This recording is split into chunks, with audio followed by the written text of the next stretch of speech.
ഒരുപാട് ആലോചിച്ചിട്ടാണ് ഞാൻ ഈ വീഡിയോ ഷെയർ ചെയ്യുന്നത്. മറ്റൊന്നുകൊണ്ടുമല്ല, ഇതൊരു പഴയ വീഡിയോ ആണ്. ഏകദേശം കഴിഞ്ഞ ഓണത്തിൻ്റെ വെക്കേഷൻ ടൈമിൽ ഞങ്ങൾ വയനാട്ടിൽ പോയിട്ടുള്ള ഒരു വീഡിയോ ആണ്. ഇത് ഷെയർ ചെയ്യാതെ ഇരിക്കാനുള്ള കാരണം എന്ന് വെച്ചിട്ടുണ്ടെങ്കിൽ, ഈ ഒരു വീഡിയോയ്ക്ക് ശേഷം എനിക്ക് സംഭവിച്ച കുറച്ച് കാര്യങ്ങളുണ്ട്. അപ്പം അതിന് ശേഷം ഞാൻ ആകെ ഡൗണായി. അപ്പോൾ അതൊക്കെ എൻ്റെ ജീവിതത്തിനെ വല്ലാതെ ബാധിച്ചിട്ടുണ്ടായിരുന്നു. നമ്മൾ ഏതൊരു കാര്യം എന്താ പറയുക, ഏതൊരു യാത്ര പോവുകയാണെങ്കിലും എല്ലാവരും മാക്സിമം എൻജോയ് ചെയ്യും. അതുപോലെ തന്നെ ഞങ്ങളെല്ലാവരും കൂടിയിട്ട് നന്നായിട്ട് എൻജോയ് ചെയ്തിട്ടുള്ള ഒരു ട്രിപ്പായിരുന്നു. പക്ഷെ അതിൻ്റെ അവസാനം ആരും വിചാരിച്ചില്ല ഇങ്ങനെയൊക്കെ സംഭവിക്കുമെന്ന്. കൂടുതലായിട്ട് പറയുകയാണെങ്കിൽ, ഞാനിത് പറയാനില്ല കാരണം എന്ന് വെച്ചിട്ടുണ്ടെങ്കിൽ, അങ്ങനെ അസുഖങ്ങളൊക്കെ പെട്ടെന്ന് എന്തെങ്കിലും നമുക്ക് വയ്യായിക കാര്യങ്ങളൊക്കെ ഉണ്ടാവുകയാണെങ്കിൽ പെട്ടെന്ന് മനസ്സ് തകർന്നു പോകുന്ന എന്നെപ്പോലെയുള്ള ഒരുപാട് പേര് ഉണ്ടാവും. അതിൽ ഒന്നോ രണ്ടോ പേരെങ്കിലും നമ്മുടെ ഈ വീഡിയോ കണ്ടിട്ട് അവർക്കൊരു ആശ്വാസം കിട്ടുകയാണെങ്കിൽ കിട്ടട്ടെ എന്ന് വിചാരിച്ചിട്ടാണ് ഞാനിപ്പോൾ ഈ ഒരു വീഡിയോ ഷെയർ ചെയ്യുന്നത്.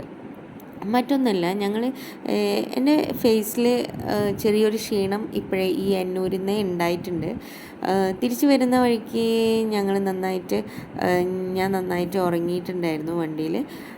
കൊടുവള്ളി എത്തിയതിന് ശേഷം ഞങ്ങൾ ഫുഡ് കഴിക്കാൻ വേണ്ടിയിട്ട് ഇറങ്ങി.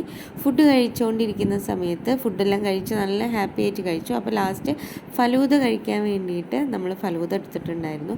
അപ്പോൾ ആ ഫലൂദ കഴിച്ചുകൊണ്ടിരിക്കുന്ന സമയത്ത് ജസ്റ്റ് പെട്ടെന്നായിരുന്നു ഉണ്ടായിരുന്നത്.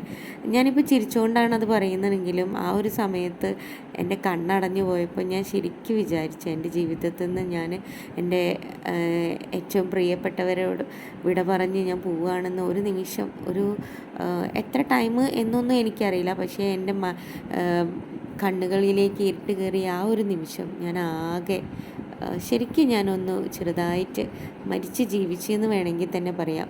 എൻ്റെ ഫേസിൽ ഒരു ക്ഷീണം ഇപ്പോഴേ ഫീൽ ചെയ്യുന്നുണ്ട്. പക്ഷെ അത് വരാനിരിക്കുന്ന ആ ഒരു ചെറിയൊരു ആപത്തിനാണ് ഈ ഒരു ഫേസിലുണ്ടായ ക്ഷീണം എന്ന് ആർക്കും മനസ്സിലായിട്ടില്ലായിരുന്നു. എനിക്കും അറിയില്ലായിരുന്നു. ഇതിൻ്റെ കൂടുതൽ വിവരങ്ങൾ നമുക്ക് അടുത്ത വീഡിയോയിൽ പറയാം.